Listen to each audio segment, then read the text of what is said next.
I woke up with an image of a weird creature in my mind. Muscular centipede kind of thing. Let's make it. Filming, creating, learning together. Welcome to our journey. Basically got this thing locked in my mind, this image, and I'm going to sketch out what I had in my brain. Then I want to 3D model it using VR headset. I can then work out an effective way to 3D print it so that people can see the weird kind of creatures that are in my brain. At this drawing stage, I want to spend as little time as possible actually drawing. Dreams disappear out my mind very quickly, so I just wanted to whip something together that just gave me the general kind of perspective and posture that I want this creature to take. And I'll be taking that image into VR to help me design the 3D version. With the image imported as a reference, I could then start laying out the general shape that I wanted it to take. I felt like it was best to do a rough 3D swipe first.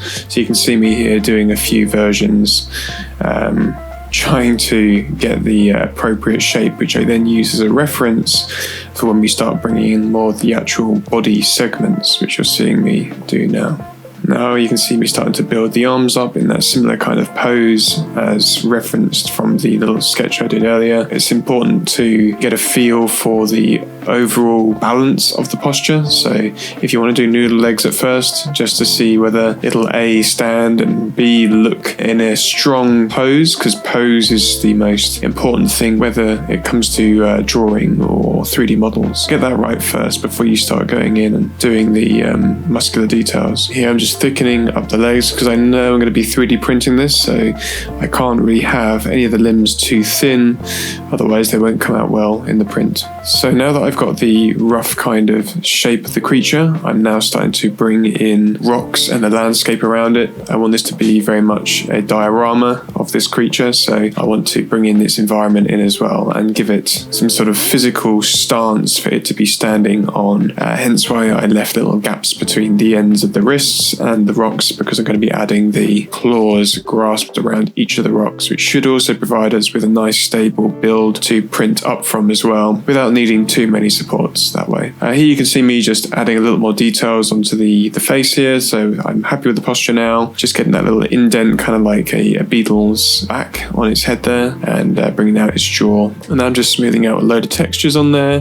giving it that beetle back kind of vibe. Now I'm adding that little extra punch and detail to it all by taking little segments out to either enhance the shape of the shell on its back, the underside, or the parts around the leg to make it feel as though we've got a little bit more tendon and muscle space between the body and the leg. So now I've actually mapped the arms that they've become part of the body, so I've merged the two layers together, and I'm just blending them quite nicely now so they fit in quite well. Adding the claws to the ends of the wrists so they're actually gripping onto the rock so that there's a nice solid hold. Now I'm just lowering the body into the rocks just a little bit so we don't need loads of extra supports, and making sure that we've got a nice plate of the rocks so that it does make nice contact with all of the creature. And now what I'll do is I'll go ahead and export that and bring it into Blender to clean it up and print. The print itself worked really well. Few supports were needed and were easy to extract. Now, since this monster was spawned from a nightmare, it feels appropriate to present it as one.